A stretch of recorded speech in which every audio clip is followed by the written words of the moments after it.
I don't know who's speaking next, but pass the mic to you, Isaiah.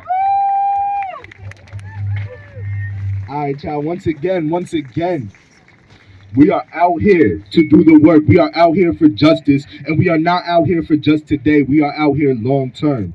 So our next speaker, I'm gonna bring somebody up who's been out here longer than anybody I know just about.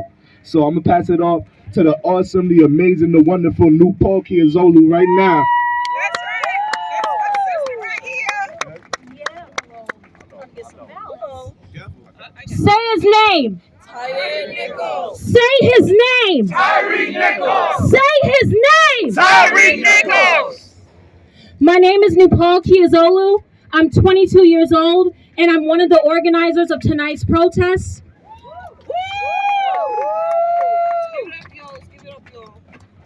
And we all know why we're out here today. Tyre Nichols, another black life stolen at the hands of state-sanctioned violence and police brutality. Now, some people may be confused. A lot of people are quote-unquote shocked. But for black people in this country, this is nothing new. Right. This is nothing new. And just because the officers are black does not absolve this situation from white supremacy. Right. So to all the white people out here right now, I sincerely hope you are not comfortable. I sincerely hope you are not complacent. Because at the end of the day, as I stated before, this goes back to white supremacy. Black enslaved people were slave catchers. White folks hired other black people during that time to murder our own. This is indicative of the same things that have been happening since we touched these shores in 1619. So don't be shocked. This is nothing new. And quite frankly, I am tired. We're here in New York City. We have a clown in chief, Eric Adams. And a black police commissioner. And a black police commissioner. They keep saying, if we diversify the police force, that'll solve police brutality. They keep saying, more black and brown representation in law enforcement matters. But I'm here to tell you that is a lie. That is a lie, and black faces in positions of power does not equal liberation. You do not have to be white to be an agent of white supremacy. I'm going to say this again. You do not have to be white to be an agent of white supremacy. All of those officers involved and all these corrupt black elected officials and police officers are indicative of the statement I just made. So now what are we going to do? Are we going to stay complacent? No.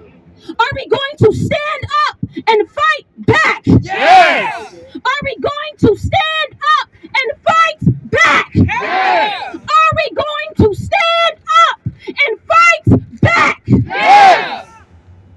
There is no time for complacency. And as you see, this country is rubbing in our face. Black lives truly do not matter to this system. Notice how quick they were to bring charges against those officers.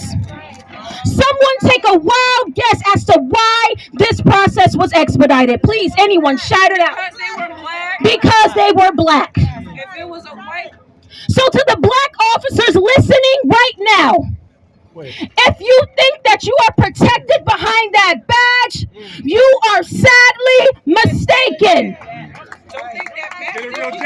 To the black officers listening to me right now, you are not blue, your ass is black. You are not exempt from the realities of black people across this country when you take your black ass out that uniform. So it is time to stand up and be for real about it this time. Because in 2020, y'all was playing. This is not a joke. Black people are dying. And even at the hands of our own.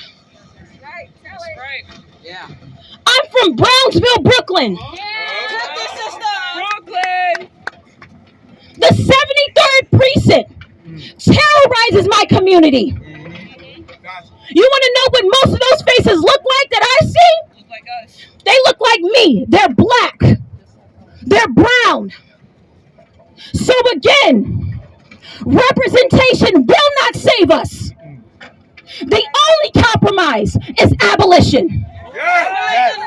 Abolition now. The only compromise is abolition. We need to stop beating around the bush. How many police reform policies have we fought for? How many have been put in place? None. When will this country recognize that this system does not give a flying fuck about us? So we have to take this country back. We built this country. White people, it is up to you to lead the charge in dismantling the systems that y'all created and benefit from. Go into your white communities. Educate yourselves. Each one teach one. And explain to your bigoted uncles, your bigoted moms, your bigoted best friends how this system works and how y'all have benefited of it. For over 400 years, y'all have benefited from this system. Just because you weren't on the plantation terrorizing black people does not mean you have not benefited from that oppression to this day. To this day. This country was built on the backs of black people. Stop putting all of the labor on black people to dismantle a system they didn't even build to begin with.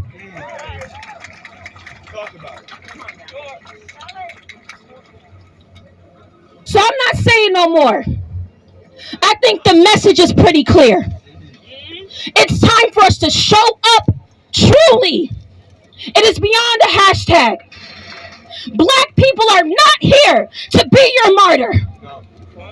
Tyree Nichols is not a martyr. He wanted to live. Just like me. And just like every black person around this country. We want to be free. And we are not asking. We are not begging. We are going to take it and we are demanding it. Anything's necessary. So I'm going to end it with this. The Asada chant. Say it 3 times, and each time you get louder, so repeat after me. It is our duty to fight for our freedom. It is our duty to fight for our freedom. It is our duty to win. It is our duty to win. We must love and protect each other. We must love and protect each other. We have nothing to lose but our chains. We have nothing to lose but our chains. It is our duty to fight for our freedom. It is our duty to fight for our freedom. It is our duty to win. It is our duty to win. We must love and protect each other. We must love and protect each other. We have nothing to lose but our chains. We have nothing to lose but our chains. We have nothing to lose but our chains. We have nothing to lose but our chains. We have nothing to lose but our chains. We have nothing to lose but our chains. Ashe, thank you.